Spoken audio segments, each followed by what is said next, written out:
睇翻轉頭咧，其實我哋國家由1953年開始第一個5年規劃，走咗14個5年規劃，其實成績有冇咁好，係咪？我哋而家睇到嘅一路咁樣走落嚟，不容易，亦都係好多唔同嘅挑戰當中。咁但係咧，去到14、5，我相信世界各地都睇到中國，都會覺得，咦，你哋個發展經濟嘅模式都好似得喎，都好似有借鏡嘅作用喎，係嘛？我覺得呢個係實事求是。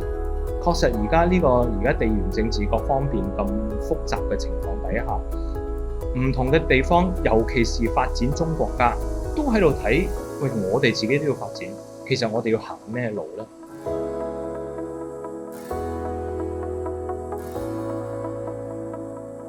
咁但係我哋中國，我唔係要話俾你聽邊樣好，邊樣對好，但係你都可以從中有自己嘅探索。咁點解我哋要成為今次個法律呢？就係要將以前嘅經驗規範化，就變咗一條法律，有法可依。翻到嚟頭先你個問題就係香港啦。香港其實係啦，你話政府換屆，咁但係喺一個地方嘅發展，甚至我話國家嘅發展，係唔應該受邊個換屆或者邊個做政府，邊個係特首，邊個係局長，其實嗰條船嘅方向唔能夠掉頭走㗎喎。嗱，有啲國家你睇到啦，係咪？我唔點名，但係一任嘅就條船向呢邊行，下一任咧就推翻，就調轉行咁啊。其實對人民對國家我自己而言，唔係覺得係好好咯。咁所以我諗我唔擔心，我諗現屆政府有嘅責任去將呢個5年規劃寫好做好，我相信亦都得到國家嘅支持。無論下一屆係點樣嘅情況都好，我覺得香港向前行唔會變嘅。香港有嘅責任服務好國家。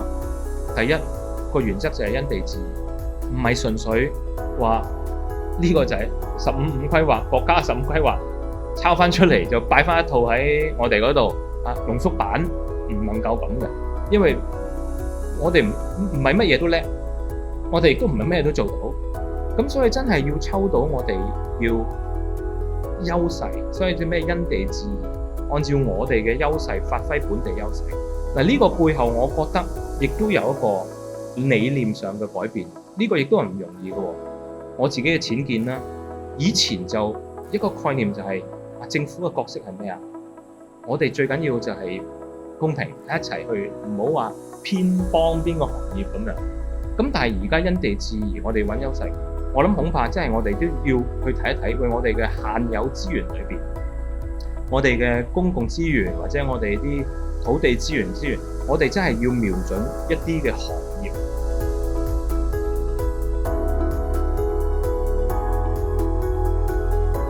唔能夠閉門造車咯，唔能夠淨係自己。香港特區，我哋就自己整，因為我哋嘅鄰居就係深圳，我哋嘅鄰居就係澳門，亦都大灣區有其他嘅城市，咁多啲傾啦。你哋有咩優勢？你即係呢度可以幫到我哋呢度可以幫到你，大家一齊做個餅做大。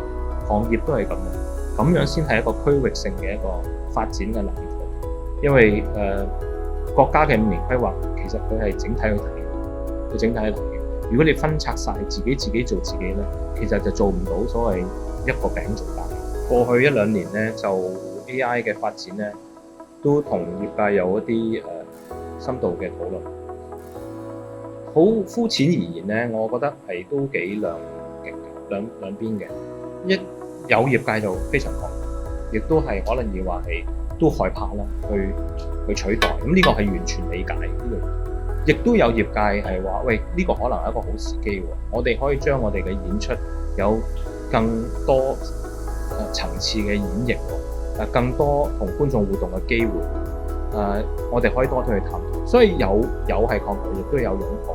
AI 係不可抗力㗎嘛，即係唔會因為業界抗拒就唔做㗎嘛。